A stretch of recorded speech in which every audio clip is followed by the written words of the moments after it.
The necessity of a post-colonial oriented approach to teaching English language and literature. Good day, everyone. As we move further into a globalized world, the teaching of English language and literature must go beyond grammar, vocabulary, and literary appreciation. It must also help learners understand how culture, language, power, and identity interact. For this reason, I strongly argue that a post colonial oriented approach is necessary in teaching English language and literature. Post colonialism examines the lasting effect of colonization on societies, cultures, and identities. It asks critical questions about whose voices are heard, whose stories are valued, and whose perspectives have been historically marginalized. In many formerly colonized countries, including the Philippines, these questions remain highly relevant today. Now, the article Medieval European Witchcraft and the Perception of Women in Select Philippine Short Stories by Dr. Rodora G. Magan and Özlem Gül provides a valuable example of why post colonial perspectives matter.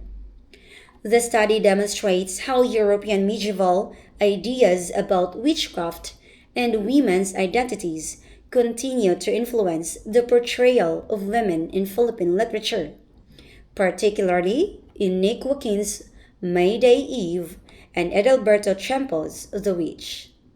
Now, one reason we need a post colonial approach is that it helps students recognize the historical roots of social beliefs and prejudices.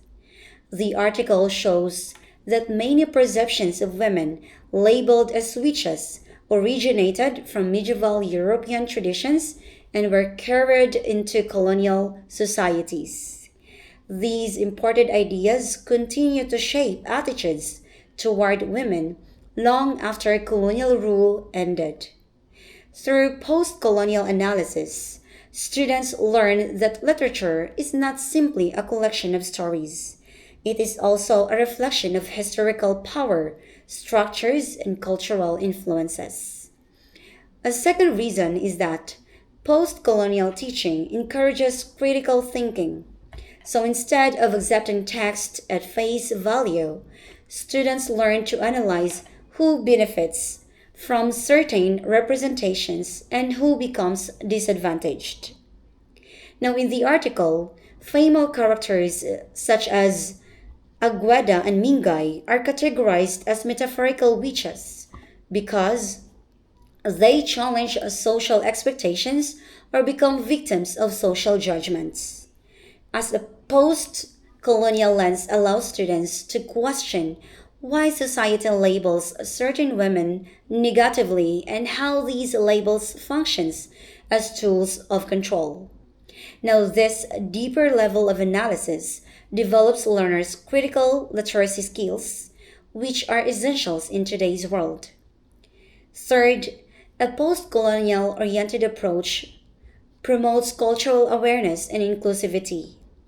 English is often associated with Western traditions, yet, English literature has evolved into a global field that includes diverse voices from Asia, Africa, Latin America, and other regions.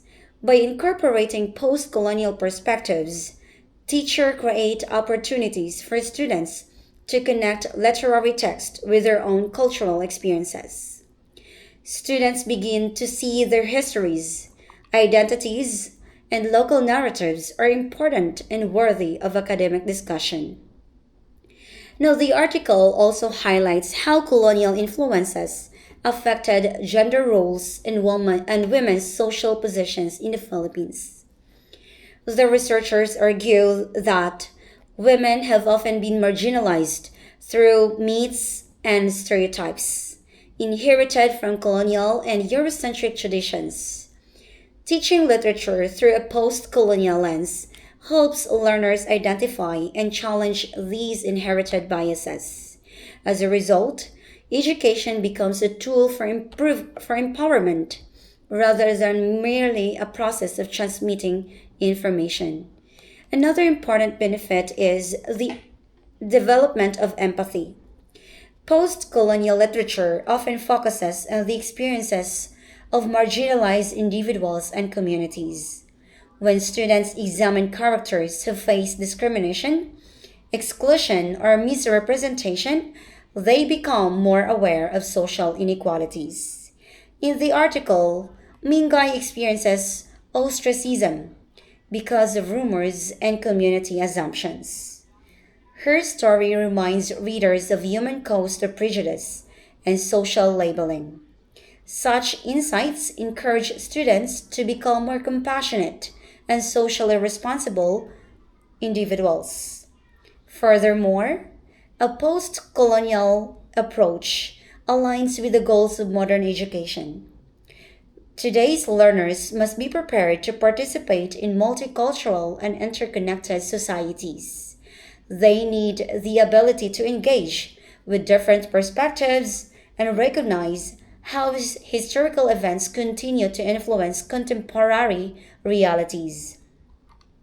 Now, literature provides an effective platform for this kind of learning because it allows students to explore complex social issues through narratives and human experiences. Importantly, adopting a post colonial approach does not mean rejecting Western literature or English itself. Instead, it means reading text more critically and inclusively. It means acknowledging both the contributions and the limitations of dominant narratives. As the article concludes, understanding the relationship between European influences and post colonial societies helps readers reflect on issues of gender, power, culture, and identity across time. In conclusion, a post colonial oriented approach to teaching English language and literature is necessary because it develops critical thinking, promotes cultural awareness, challenges stereotypes, fosters empathy, and empowers learners to understand the historical and social forces that shape text and identities. It transforms English education from simply learning a language into understanding the complex relationships between language, culture, and power. As educator, students, we must embrace approaches that make literature meaningful and socially relevant. Through post-colonial education, we help learners not only read text, but also read the world more critically and responsibly. Thank you.